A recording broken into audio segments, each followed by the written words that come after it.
Egg curry ఎలా చేయాలో చూసేద్దాం రండి. Hello all, welcome to Subba vlogs. ముందుగా ఎగ్స్ బాయిల్ చేసుకొని ఉంచుకోండి. తర్వాత మసాలా కోసం మిక్సీ జార్ తీసుకొని అందులో 2 టీ స్పూన్స్ ధనియాలు, హాఫ్ టీ స్పూన్ జీలకర్ర, 3 యాలకులు, పులావ్ పువ్వు చిన్నది, దాల్చిన చెక్క చిన్నది, లవంగాలు 3 వేసి మిక్సీ చేసి పొడి చేసుకోండి.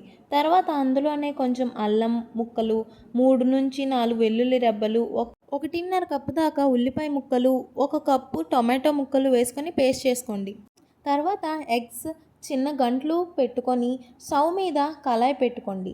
2 టీ స్పూన్స్ ఆయిల్ వేసుకొని అందులో చిటికెడు పసుపు వేసుకోవాలి. ఆయిల్ లైట్గా మరిగాక ఎగ్స్ వేసుకొని కలుపుకొని లైట్గా వేపుకోవాలి. అవి వేగాక పక్కకి తీసుకోవాలి.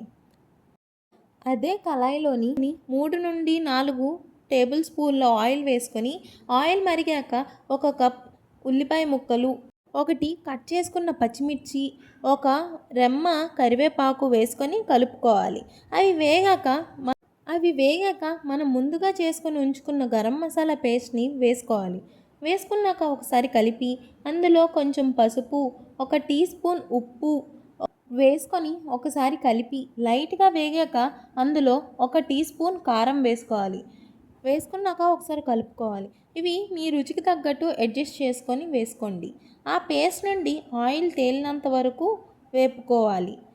అందులో వాటర్ వేసుకొని వాటర్ తలతర మరిగినంత వరకు ఉంచుకొని తర్వాత మనం వేపుకున్న ఎగ్స్ని వేసుకోవాలి.